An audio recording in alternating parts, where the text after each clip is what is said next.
வணக்கம் மாணவர்களே, உங்கள் எல்லோரையும் ரோஜா தோட்டம் சேனலுக்கு அன்போடு வரவேற்கிறேன். மாணவர்களே, மீனுவின் வண்டி பாடத்தில் கொடுக்கப்பட்டுள்ள புத்தக பயிற்சிகளுக்கான விடைகளை பார்த்து கொண்டு வருகிறோம். அதனுடைய தொடர்ச்சியை நாம் இந்த காணொளியில் பார்க்கலாம். அடுத்தது பேசலாம் பயிற்சி கொடுத்துருக்காங்க. எனக்கு பிடித்த பொருள், உங்ககிட்டயும் இதே மாதிரி நீங்க உபயோகப்படுத்திய பழைய பொருள் இருக்கும். இப்போ அந்த பொருளை பத்தி நீங்க பேசலாம். எனது மேடை எனது பேச்சுன்னு கொடுத்துருக்காங்க. அதுக்கப்புறமா படித்து விடை எழுதுக, படித்தல் பலகைன்னு கொடுத்துருக்காங்க பாருங்க. அங்க சில சொற்கள் தரப்பட்டிருக்கு. அந்த சொற்களை முதல்ல படிக்கணும். நான் படிக்கும் போதே ஒவ்வொரு சொல்லும் எத்தனை எழுத்துங்கிறத அங்க சொல்லிடுறேன். அப்பதான் நமக்கு அதுக்கு அடுத்து எழுத போற பயிற்சி எளிதா இருக்கும். மிதிவண்டி 5 எழுத்து, பாட்டி 3 எழுத்து, செல்கிறேன் 5 எழுத்து, கற்பனை 4 எழுத்து, அப்பா 3 எழுத்து, சேரு 2 எழுத்து, ஆடு 2 எழுத்து, சிரிப்பு 4 எழுத்து, குதித்தால் 5 எழுத்து, நீச்சல் 4 எழுத்து, மாமா 2 எழுத்து, வளர்ந்து 5 எழுத்து, மழை 2 எழுத்து, நண்பன் 4 எழுத்து, இரவில் 4 எழுத்து, பொருள் 3 எழுத்து. இப்போ வினாக்களுக்கு போவோமா? இது ஒரு விலங்கு டேஷ். இங்க கொடுத்திருக்கிறதுல எது விலங்குன்னு பார்த்து நாம் எழுதணும். கொடுத்திருக்கிறதுல ஆடு என்பது விலங்கு. சரியான விடை ஆடு. அடுத்தது 2, தண்ணீருடன் தொடர்புடைய சொற்கள் டேஷ் டேஷ். இங்க தண்ணீரோடு தொடர்புடைய சொற்கள் எது எது? நீச்சல் தண்ணீருடன் தொடர்புடையது, மழை தண்ணீருடன் தொடர்புடையது. இன்னும் ஒண்ணு கூட தண்ணீருடன் தொடர்புடைய சொல் இருக்கு, சேரு. சேரு எப்போ உருவாகும்? மண்ணுல தண்ணி கலக்கும் போதுதான் சேரு உருவாகும். சேரு கூட நாம எழுதலாம், தவறில்லை. சரிங்களா? அடுத்தது 3வது கேள்வி என்ன? அதிக எழுத்துக்களை கொண்ட சொற்கள் dash dash dash dash. 4 dash கொடுத்துருக்காங்க. அதிக எழுத்துக்களை கொண்ட சொற்களை நாம எப்படி கண்டுபிடிக்கிறது? இப்போ நாம எத்தனை எழுத்துன்னு நாம முதல்லயே நோட் பண்ணிட்டு வந்துட்டோம் இல்லையா? அதுல எது அதிகமான எழுத்துன்னு பார்க்கணும்.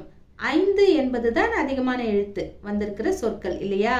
எதெல்லாம் 5 எழுத்து சொற்களோ அந்த சொற்களை எல்லாம் எடுத்து இங்க எழுதணும். எது எது? மிதிவண்டி, செல்கிறேன், குதித்தால், வளர்ந்து. இவை அனைத்துமே 5 எழுத்து சொற்கள். ஏன்னா இங்க கொடுத்திருக்கிறதுல 5 எழுத்து சொற்கள் தான் அதிகமான எழுத்துக்களை கொண்ட சொற்கள்.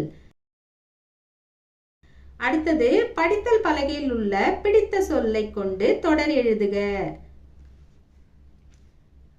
படித்தல் பலகையில இருக்கணும் அந்த சொல். அந்த சொல்லை வச்சு நீங்க வாக்கியம் எழுதணும், சொற்றொடர் எழுதணும். முயற்சி செய்யலாமா? ஏதாவது ஒன்று எழுதினால் போதும். நான் இங்க ஒரு உதாரணத்துக்கு ஒரு 3 தொடரை கொடுக்குறேன் உங்களுக்கு. சரிங்களா? நீங்க சொந்தமா எழுத பழகணும். இத மிதிவண்டி ஓட்டுவது எனக்கு மிகவும் பிடிக்கும், எனக்கு மழையில் நனைய பிடிக்கும், ரவி எனது நண்பன். அடுத்தது பாட சுருக்கம், படிக்க விடையளிக்க. இப்ப கொடுத்தாங்க இல்லையா மீனுவின் வண்டி பாடம், அதனுடைய சுருக்கத்தை தான் இங்க கொடுத்துருக்காங்க. இதை நீங்க படிக்கணும். ஒவ்வொரு முறையும் படிச்சுட்டு எவ்வளவு நேரம் ஆகுதோ அது கீழே அந்த கிளாக் கொடுத்துருக்காங்கல்ல அங்க எழுதணும். 3 முறை படிச்சுட்டு 3 முறையும் எவ்வளவு நேரம் ஆகுதுங்கிறத எழுதணும். நீங்க ஒவ்வொரு முறையும் படிக்கும் போதும் நீங்க எடுத்துக்கிற நேரம் குறைஞ்சிக்கிட்டே வரும், ஸ்பீடு அதிகமாயிட்டு வரும். சரிங்களா? சரி, வாங்க படிக்கலாம்.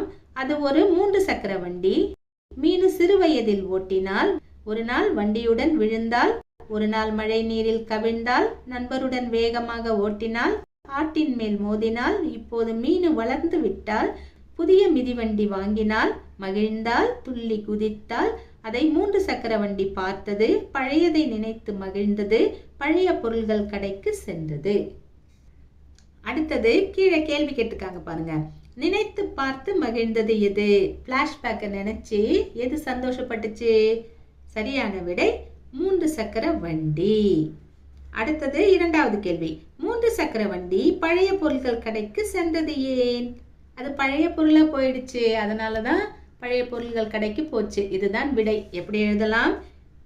விடை எழுதும் போது கேள்வியிலிருந்து ஆரம்பிச்சு விடையை முழுமையா முடிக்க கத்துக்கணும். நீங்க சின்ன வயசுலயே அந்த மாதிரி எழுதுனீங்கன்னா தான் அந்த பழக்கம் உங்களுக்கு வரும். சரிங்களா? 3 சக்கர வண்டி பழைய பொருளாகி விட்டதால் பழைய பொருள்கள் கடைக்கு சென்றது. இப்படி எழுதலாம். அடுத்தது சொல்வதை எழுதுக. ஆசிரியர் சொல்ல சொல்ல நீங்க எழுதணும். இந்த இடத்துல எந்தெந்த சொற்களை எல்லாம் எழுதணும்னா, படித்தல் பலகையில சில சொற்கள் எல்லாம் பார்த்தோம் இல்லையா, அந்த சொற்களை எல்லாம் எழுத வேண்டும். அந்த மிதிவண்டி, பாட்டி, செல்கிறேன், கற்பனை, அப்பா, சேரு, ஆடு, சிரிப்பு, குதித்தால், நீச்சல், மாமா, வளர்ந்து, மழை, நண்பன், இரவில், பொருள், இந்த சொற்களை எல்லாம் படிச்சோம் இல்லையா, அந்த சொற்களை எல்லாம் தான் இங்க சொல்வதை எழுதுகள்ல எழுத வேண்டும். அடுத்தது பாருங்க, சொல்லை கண்டுபிடிக்க. மரத்தின் ஓரம் உரல். இங்க 3 சொற்கள் இருக்கு. மரத்தின் ஓரம் உரல் இல்லையா? 3 சொற்களிலும் ஒரு எழுத்து பொதுவா இருக்கு. எல்லாத்துலயும் இருக்கு. மரத்தின் ரா இருக்கா, ஓரம் ரா இருக்கா, உரல் ரா இருக்கா. இந்த மாதிரி 3த்துலயுமே இடம்பெறக்கூடிய அந்த ராவை எடுத்து இந்த பாக்ஸ்ல எழுதணும். அதுக்கும் கீழே வந்தீங்கன்னா பொரித்த பொறி பொட்டலம் இப்படி இருக்கா. இங்கேயும் 3 சொற்கள் இருக்கு. 3லயுமே இருக்கிற காமனா இருக்கிற ஒரு எழுத்து எதுன்னு பார்க்கணும். பொரித்த போ இருக்கா, பொறி போ இருக்கா, பொட்டலம் போ இருக்கு. அந்த போவை எடுத்து பாக்ஸ்ல எழுதிடணும். அதுக்கப்புறம் பாருங்க, நாகத்தை கண்ட காகம். இங்க எது பொதுவா இருக்கு? நாகத்தை கா இருக்கா, கண்ட கா இருக்கா, காகம் கா இருக்கு. காவை எடுத்து எழுதிடலாம். அதுக்கப்புறம் பாருங்க, ஆமை பொம்மை அருமை. இங்க பாருங்க, ஆமை மை இருக்கா, பொம்மை மை இருக்கா, அருமை மை இருக்கு. மையை எடுத்து எழுதிடுவோமா? அடுத்தது, கரும்பு தின்னும் எறும்பு. கரும்பு இம் இருக்கு, தின்னும் இம் இருக்கு, எறும்பு இம் இருக்கு. இம்மை எடுத்து எழுதிட்டோம். கடைசியா, எட்டி பிடித்த காற்றாடி. எட்டி டீ இருக்கா, பிடித்த இங்கேயும் டீ இருக்கா, காற்றாடி டீ இருக்கா.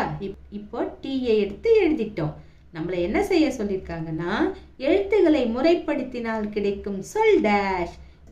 இப்போ பாக்ஸில் எழுதின இந்த எழுத்துக்களை எல்லாம் நம்ம ஆர்கனைஸ் பண்ணி முறைப்படுத்தி எழுதினா நமக்கு ஒன்று கிடைக்கும். அது உங்களுக்கும் பிடிக்கும். அது என்ன? கரடி பொம்மை. அது என்ன? கரடி பொம்மை. அடுத்து வாங்க, தொடர்ந்து எழுதுக. கூடை கூடை. என்ன கூடை? பூக்கூடை. என்ன பூ? சாமந்தி பூ. என்ன சாமந்தி? மஞ்சள் சாமந்தி. என்ன மஞ்சள்? கிழங்கு மஞ்சள். என்ன கிழங்கு? உருளைக்கிழங்கு. அதுக்கப்புறம் நம்ம கிட்ட என்ன கேட்டிருக்காங்க? இதே ஃபார்மட்ல தான் நாம் எழுதணும். மயில் மயில். நாம் என்ன எழுதணும்? என்ன மயில் எழுதணும், வேற ஒன்றும் இல்லை. அதுக்கு விடை என்ன கொடுத்துருக்காங்க? வண்ண மயில். என்ன வண்ணம்? நம்ம வண்ணத்தை எழுதணும். பச்சை வண்ணம். என்ன பச்சை? இலை பச்சை. முடிஞ்சிடுச்சு. அடுத்த பக்கம் வாங்க, பேசலாம் எழுதலாம். 2 பிள்ளைங்க உட்காந்துருக்காங்க. பறவைகளுக்கு தீனி போட்டிருக்காங்க. குருவிகள் புறாக்கள்லாம் சாப்பிடுது, தண்ணி குடிக்குது. இங்க கரடி பொம்மையை வச்சுட்டு விளையாடிட்டு இருக்காங்க. குருவிகள் வந்து கையில உட்காந்துருக்கு. பூச்செடிகள் எல்லாம் இருக்கு. பின்னாடி பார்த்தோம்னா பேக்ரவுண்ட்ல அழகழகான வீடுகள் இருக்கு. வானத்துல புறாக்கள் பறக்குது இல்லையா? இதை பத்தி நீங்க பேசணும். சில தொடர்களை எழுதணும். உதாரணத்துக்கு நான் சில தொடர்களை கொடுக்கிறேன். நீங்க அதுல ஒரு சிலவற்றை எடுத்து எழுதி கொள்ளலாம். பறவைகள் தானியங்களை உண்கின்றன. பறவைகள் நீரை குடிக்கின்றன. செடியில் பூக்கள் பூத்துள்ளன. வீடுகள் அழகாக வரிசையாக கட்டப்பட்டுள்ளன. மாணவர்களே, இன்று நாம் மீனுவின் வண்டி பாடத்தில் கொடுக்கப்பட்ட புத்தக பயிற்சிகளுக்கான விடைகளை பார்த்தோம். இந்த பாடத்தின் தொடர்ச்சியை நாம் அடுத்த காணொளியில் காணலாம். அதுவரைக்கும் டாடா, பபாய்.